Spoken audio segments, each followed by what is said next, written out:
Hello dear students, my name is Lakhiya Ahuja and I am your EVS teacher for class 5th. In class 5th EVS, we were studying our chapter 9, that is sources of water. We finished this chapter and today in this part, that is part 4, we are going to discuss the practice question related to this chapter. तो बच्चों हमने कक्षा 5 के EVS में क्या पढ़ लिया था? अध्याय 9 पढ़ लिया था जो था जल के स्रोतों के बारे में, और आज इस अंतिम भाग में हम इस अध्याय के जो अभ्यास प्रश्न हैं उनको हल करने वाले हैं. See the first question is wells, step wells and fill in the blank are the sources of drinking water. So dear students, you know that there are different sources of drinking water, so you can like answer it on your own also. So we are having wells to drink water, we are having step wells to drink water, and what else can we use for drinking water? Yes, we are having hand pumps for drinking water. So here you need to remember that hand pumps are also the sources of drinking water.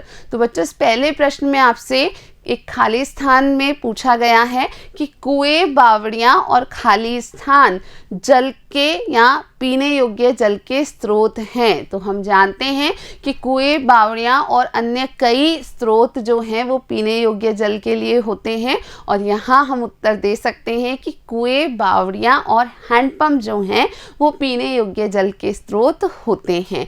Now second question here is we get the water supply for our households through taps and fill in the blank. So how we get the water supply in our households from the taps and what else? तो बच्चों यहाँ आपसे पूछा है कि जो हमारे घरों तक पानी की पूर्ति होती है, जो सप्लाई होती है, वो या तो नलों के द्वारा होती है या फिर कैसे हो सकती है. तो अलग अलग तरीके हो सकते हैं आपके घर तक भी जल आपूर्ति के.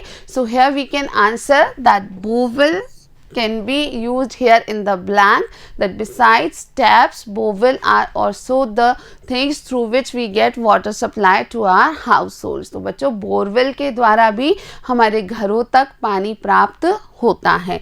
Now the next question here is a well is circular in shape and a step well is fill in the blank in shape. So you have to answer this question. As you know it very clearly, you have seen the pictures of a step well. So a well is circular in shape. Yes, I told you that a well is circular in shape.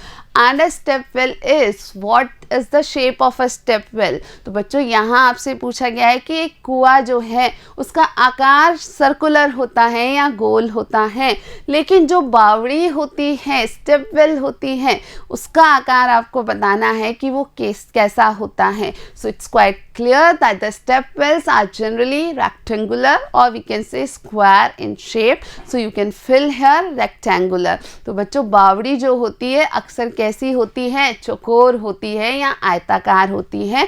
तो हम यहाँ answer दे सकते हैं rectangular या आयताकार आकार.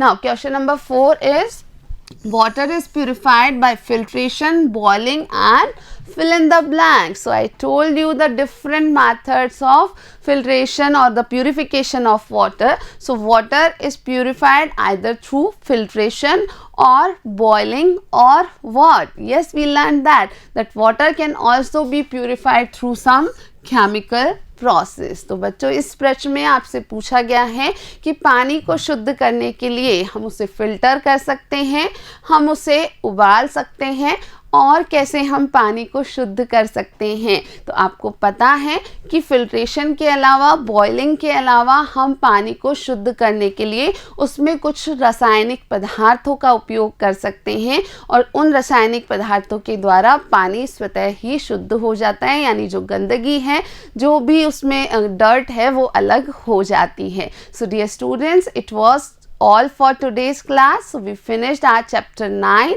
and in next video we will be starting our next chapter. Till then, thank you for watching.